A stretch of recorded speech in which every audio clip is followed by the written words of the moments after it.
What's going on, everybody? It's your boy C-Zar, and we are talking about SwiftCoin today, SWFTC. Hit that like button, you guys. Subscribe if you want to see more content like this, and let's get into it, okay? SwiftCoin is dangling on the edge of a cliff right now. I absolutely 100% expect that by the end of March you're going to be above new highs, right? I think that you're going to be dramatically higher than you are now. In fact, if we take a relative, maybe a relative high from back here to a relative low, by the end of March, I would expect that you are genuinely above 8 cents. Genuinely, you're probably around anywhere from 8 to 15 cents, which from the current price would give you anything from minimum growth of about a 4x to potentially a 5, 6x, maybe even a 7, 8x growth is possible. You could grow more than that, of course. Who am I to say what you can and can't do? But this is what I would consider to be the expected zone. Again, probably your minimum target, probably your maximum target, and I would say you have a pretty good chance of hitting that money zone personally. That's what I'm expecting. But when you find support at your golden ratio, oftentimes you do stop at your 2618. Just something to mention there. I don't know, and that would give you a minimum of a 4x from here. So your minimum target really does stand a chance at finding resistance, but I have a feeling that you go higher. Before we get to that, before that even happens, there's a real possibility that you could go lower from here, right? Generally speaking, whenever you have, and I think it's more obvious on the 4-hour time frame, whenever you have a flat base like this and you've got descending highs, it does lead to a breakout, right, to the downside. I am curious to see if that happens, because to me this looks so obvious. It looks so obvious that you would go down. It's almost too obvious. It feels like a trap. It feels like any person who sold SwiftCoin here is going to really hate themselves in a few days. I'm not 100% sure. If I had to go with my call, what I would expect, if I had to, I wouldn't say bet my life on it, because I wouldn't want to bet my life on something like this, man, because it's very possible that we could break to the downside. But if I had to give it my assumption, I would think that we go to the upside. I do think that that's going to happen, and that kind of disagrees with everything about this formation here. I feel like the more likely idea would be we go to the downside, have a quick rip down, and then go to the upside. Let's talk about that. Let's talk about that, okay? Because again, that's what the charts are suggesting. It seems so obvious that I feel like anybody with half a brain could see this. And sometimes the obvious things happen, right? A lot of times the obvious things don't happen, just so we're aware, right? If we, what was I going to do? Right, okay, so if we were to go lower from a high here and going down, you can see we found resistance on this line time and time again, right? We finally broke out of it here. Lower highs, resistance, we broke out of it.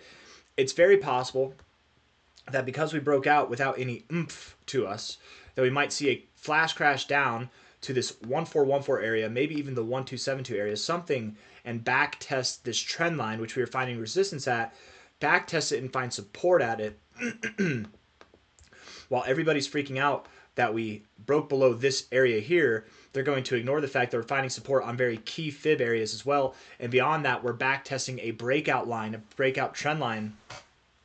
These are all really good things, and they set you up for a dramatic recovery, right? What I'm basically saying here, if I could depict how this move down would look, everything about it would suggest that if we move down, and again, I'm not saying we do, if we move down, the minimum target would be something around just below 1.6 cents, around 1.5 cents. The maximum target would be around 1.3 cents, just below there. And I don't think you get there. I think you probably would find support here, something in this range nonetheless, right? And it would happen so fast because you've got this flat base. It would just happen so fast. You drop so quickly, and then immediately I would expect that you bounce. You get a very immediate bounce. I'm not saying that the bounce would be as fast as the drop. In fact, I think this drop might be faster than the recovery. But you can see here, similar kind of idea.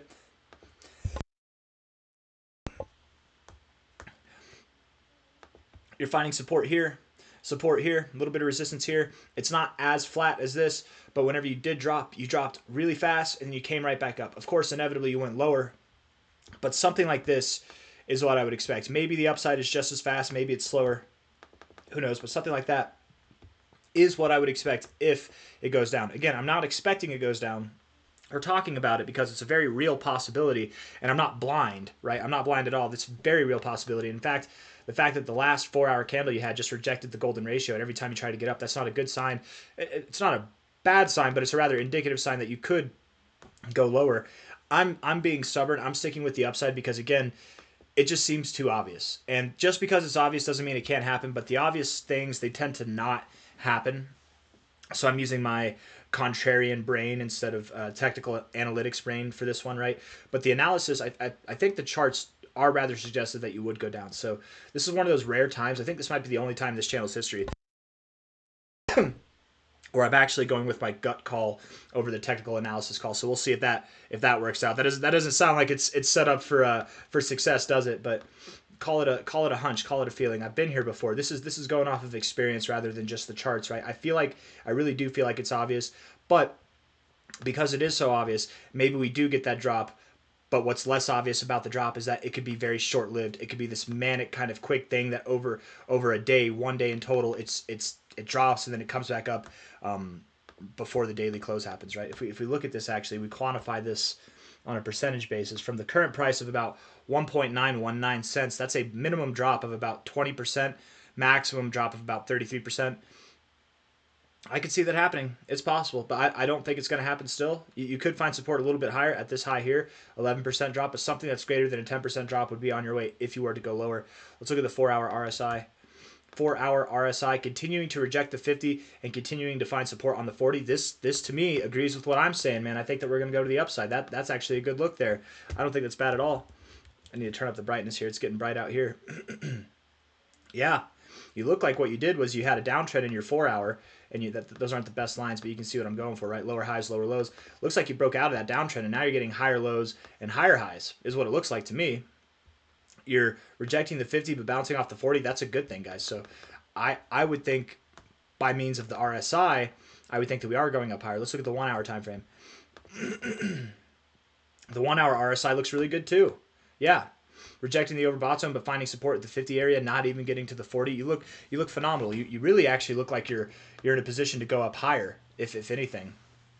You do have, let's see, you did right here have a higher high in your RSI while having a lower high. That gives us hidden bearish divergence, which allowed you to come down. It doesn't necessarily mean you have to see lower lows. It just hidden divergences are often weaker than regular divergences, but they generally do mark continuation.